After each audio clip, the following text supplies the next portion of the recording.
26 janvier. L'heure est donc venue de redémarrer le train. Alors restez bien assis car pendant que je prends les commandes, vous allez tranquillement pouvoir m'écouter parler du premier épisode de la saison 2 de Snowpiercer.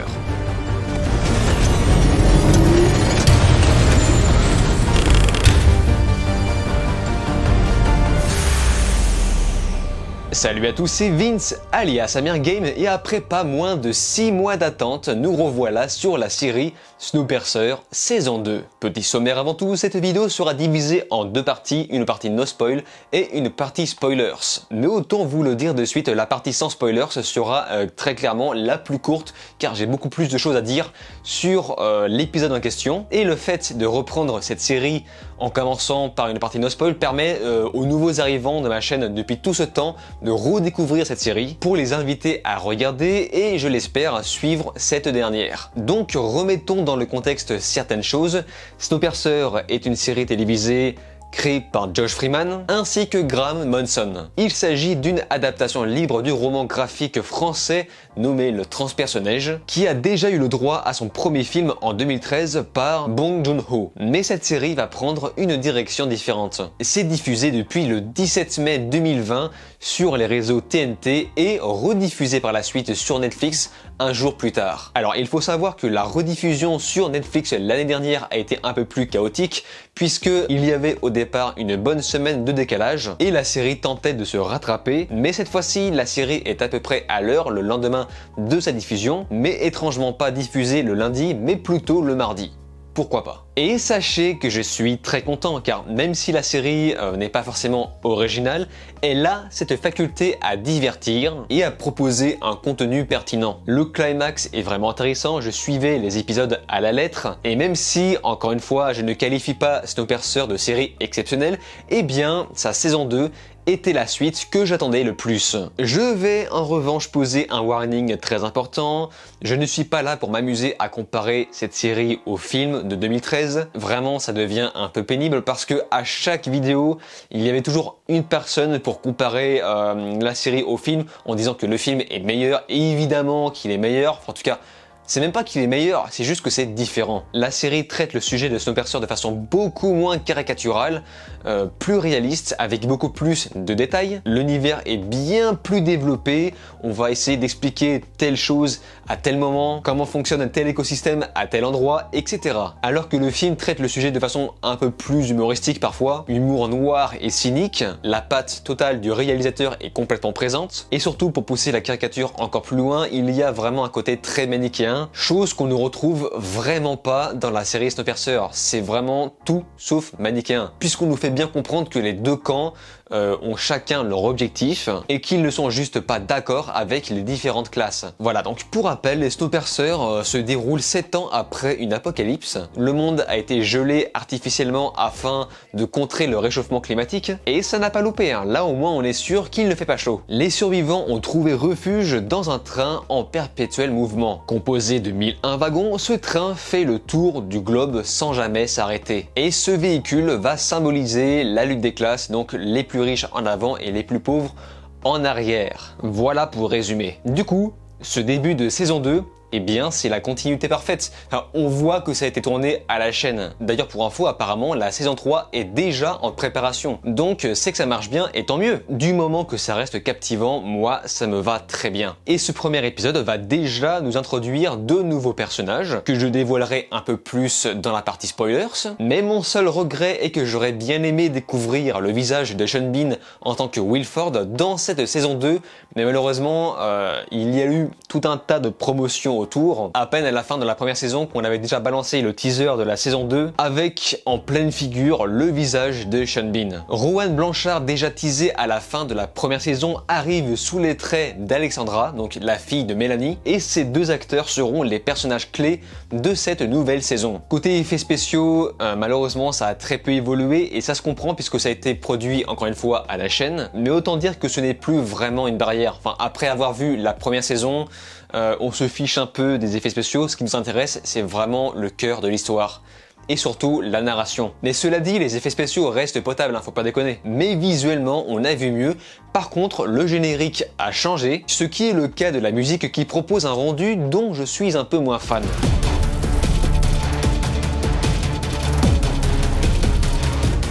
Je pourrais vous parler de tout ça en détail, seulement je pense avoir déjà fait bien le tour sur cette série concernant la réal, la musique, le cadrage, etc. C'est pourquoi je vous reporte directement sur ma toute première vidéo que je vous mets en annotation. Je résume plutôt bien mon avis concernant cette série qui n'a pas beaucoup changé depuis le temps, et surtout à la fin de cette vidéo vous aurez en lien la vidéo suivante, ainsi de suite, jusqu'à arriver ici même. Comme ça, si vous n'avez vraiment rien vu, eh bien ça vous permettra de vous rattraper un petit peu sur mes vidéos concernant Snowpiercer. Bref, on va maintenant pouvoir entrer enfin dans le vif du sujet, le premier épisode de la saison 2. Attention, ça spoil.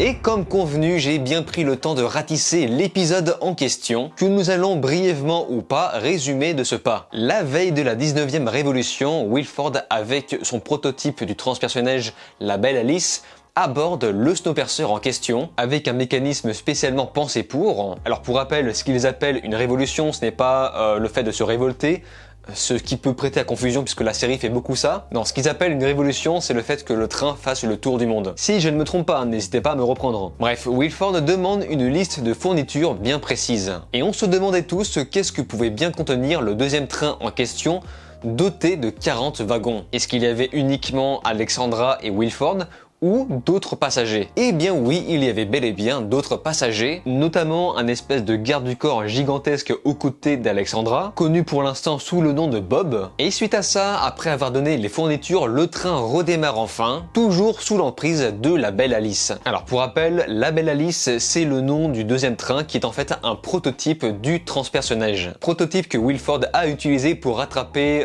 le transpersonnage que sa femme Mélanie a capturé. Et donc si je ne me trompe pas, il lui a fallu à peu près 7 ans pour rattraper le train, et on obtient davantage d'informations lorsque Mélanie parvient à rentrer dans la belle Alice depuis l'extérieur, et face à cette dernière, c'est là que Wilford fera sa première apparition. Une apparition quelque peu stéréotypée avec un petit peu comme le grand méchant au fond de la pièce dans l'obscurité. Donc voilà, la petite mise en scène qui m'a fait un peu rire, et c'est là qu'il explique qu'il a réussi à rattraper le transpersonnage simplement en roulant au ralenti avec la belle Alice. Du côté de Layton, il compte rappliquer la loi martiale le temps que la situation avec Wilford se calme un peu, le temps de trouver une solution avant de réinstaller enfin la nouvelle démocratie. Suite à ça, on découvre les nouveaux personnages, je pense par exemple au docteur Hedwood, qui vont tenter de soigner Mélanie blessée à l'épaule et au poumon, et c'est là qu'on remarque qu'ils ont un avantage sur la médecine avec comme par exemple leur espèce de compote, c'est comme ça qu'ils l'appellent, un espèce de gel étrange qui va permettre apparemment de faire cicatriser la marque de Mélanie beaucoup plus vite. Et en parallèle, Pike lui se la joue et Layton va se servir de ça comme contre-attaque. Mais l'intervention de secours de Bob va les en empêcher. Après ces événements bien mouvementés, Wilford en colère décide de découpler les deux trains afin de punir et de tuer la population de Snowpiercer. Mais Mélanie avait préparé un plan pour ça. Donc l'épisode se finit à peu près sur une note positive car le train redémarre. Donc que pouvons-nous dire de plus sur tout ça? Tout d'abord, évidemment, vous l'avez vu, le flocon de neige. Ce dernier va démontrer que la température va bientôt baisser, car dans le monde de Snowpiercer, il fait tellement froid qu'il ne peut même plus neiger. Ce qui peut coller avec un potentiel final qui se rapproche plus de celui du film. Même si le seul truc étrange, c'est qu'ils peuvent voir la température de l'extérieur depuis leur train, et c'est bizarre qu'ils n'aient pas réussi à localiser une baisse de température, mais peut-être que la température a commencé à baisser seulement depuis le ciel, d'où la première tombée de flocons. Donc c'est quelque chose qu'il faut suivre attentivement. Ensuite, nous pouvons voir une espèce de grosse alchimie père-fille entre Wilford et Alexandra. Évidemment, Wilford qui a bien monté le chou de sa fille et contre sa mère, mais il est évident que cette dernière finira par rejoindre le camp de sa mère. Et on en voit déjà un aperçu avec la fin de cet épisode où Alexandra hésite à décrocher le train, et au final le plan de Mélanie s'étant déroulé, Alexandra force le respect envers sa mère. Pour rester sur les mêmes personnages, à un moment donné, Mélanie dit que Wilford a sauvé Alexandra pas pour les raisons qu'on pense. Seulement, elle ne précise pas encore pourquoi, donc j'imagine que c'est un rapport avec la pression que Wilford pourrait avoir sur Mélanie, le fait de détenir sa fille aura potentiellement une grande valeur, ou peut-être une autre raison dont on ignore encore. J'ai bien aimé également l'allégorie du parasite avec la belle Alice qui s'accroche au Snowpiercer tel un vrai parasite, puisqu'il est certes plus petit mais il s'accroche et contrôle complètement le transpersonnage. Il y a un autre passage que j'ai vraiment aimé, c'est un espèce de plan sur Bob juste après qu'il fasse son espèce de doigt. Et bien ça se termine sur la porte qui se referme avec l'énorme W de Wilford, et tu sens la symbolisation du plan qui essaie de t'expliquer que Wilford reprend le contrôle de la situation après la bataille. Tu sens clairement le plan de la domination. Et en parlant de ce personnage, c'est justement dans cette scène qu'on voit sa spécificité. Apparemment, il peut résister au froid extrême. Donc j'imagine qu'il a été potentiellement génétiquement modifié par la médecine avancée des Headwood. Et cette fameuse avancée de la science sera, je pense, le sujet principal de cette saison. Et on peut se permettre de l'imaginer par rapport à la phrase de Kevin à la fin de l'épisode. Well, I can see how it looks that way, but This is a big mistake. Wilford doesn't care if you die.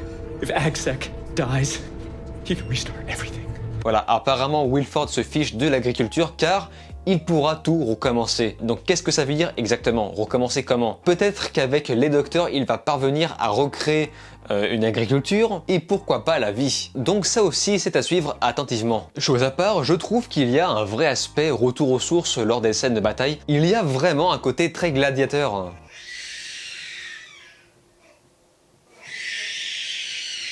Personnellement, la série me détend vraiment. À chaque fois, même si encore une fois ce n'est pas original, c'est un pur plaisir de regarder chaque épisode et d'en faire une vidéo par la suite. Donc j'espère à votre tour que vous êtes au taquet. En tout cas, c'était votre cas dans la dernière vidéo de Snowpiercer, donc l'épisode 9 je crois. Non, épisode 9 et 10. Vous avez été au taquet, vous avez balancé un maximum de commentaires dont je ne suis jamais revenu et c'est pourquoi je vais me rattraper aujourd'hui. On commence par Ziyaka qui dit qu'il pense que la série n'ira pas plus loin que la saison 2 ou la saison 3. Et pour le coup, la saison 3 a été, il me semble, confirmée. Donc la série, certes, ira plus loin au-delà de la saison 2, mais c'est vrai qu'il y a de fortes chances que l'histoire se boucle assez rapidement. Kevin, lui, pense que le chef militaire, donc Gray, si je ne me trompe pas, n'est pas encore mort. Et pour moi, c'est une évidence, car non seulement on ne l'a pas vu mourir, mais de plus, c'était un personnage plutôt important. Ce qui suit la théorie de... Alors, là, les pseudos sont compliqués, j'ai pas le temps, donc je vais les lire. From Psamas Wislov et Guillaume Meiliani, désolé si je l'ai pas retenu, pense que le train de Wilford, donc la belle Alice, a repêché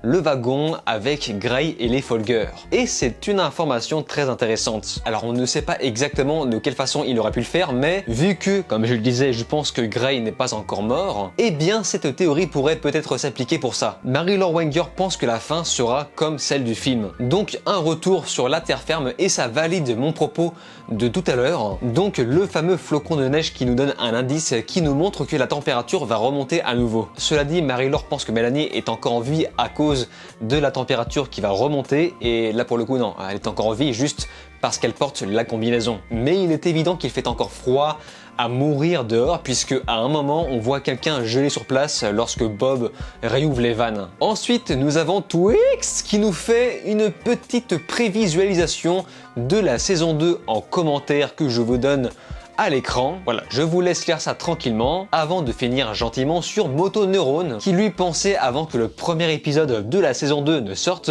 qu'il y a peu de monde dans le train de Wilford, voire même uniquement ce dernier et Alexandra. Au final, on ne sait pas encore exactement, mais en effet, je pense qu'il y a peu de monde. Enfin, c'est sûr même. Un train composé de 40 wagons avec quelques docteurs, quelques personnages, quelques garde-corps par-ci par-là, et surtout, j'imagine, des provisions utiles, soit pour l'avancement de la science, soit pour survivre. Voilà, en tout cas, je suis vraiment content de reprendre cette série, j'espère que vous aussi, mais si vous avez des choses à dire, n'hésitez pas à m'en faire part dans les commentaires, afin de mettre en avant ceux qui me paraissent les plus pertinents dans la vidéo suivante. Donc allez-y à vos claviers. Sur ce, on se laisse ici, n'oubliez pas de vous abonner à ma chaîne YouTube, cliquez sur la cloche, likez, partagez et de regarder mes autres vidéos.